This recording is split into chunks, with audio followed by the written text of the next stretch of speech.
Remember this. A day without prayer is a day without power.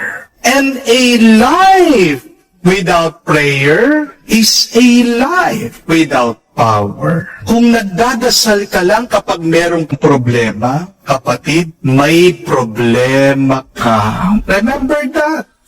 When you pray only because you are in trouble, you will be in trouble always in your life. Prayer should not be used as our emergency line, but prayer should be our lifeline.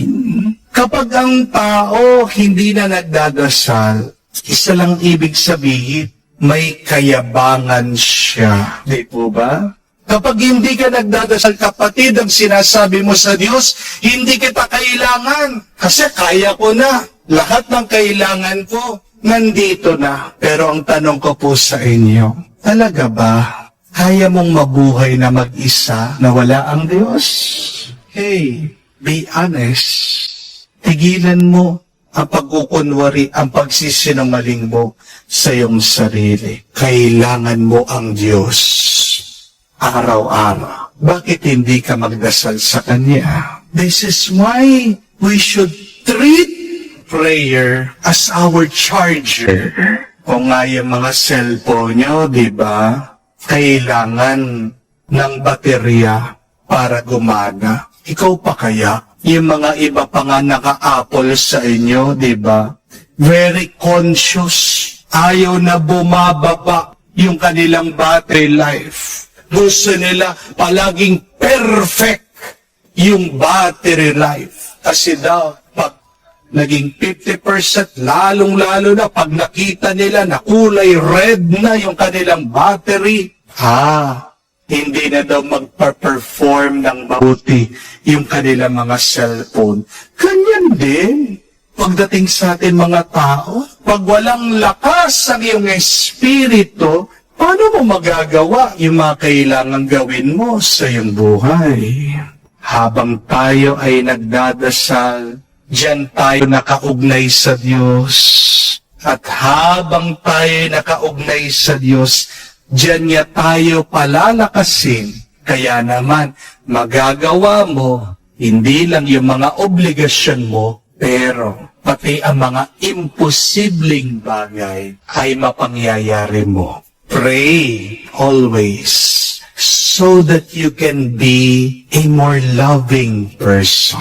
Napakaganda nga po nung turo nung sabi ni Mother Teresa Saint Mother Teresa told us that the fruit of silence is prayer. The fruit of prayer is faith. And the fruit of faith is love.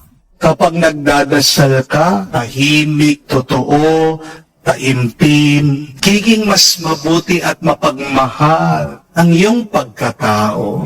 Yes, it is true. God embraces us when we pray.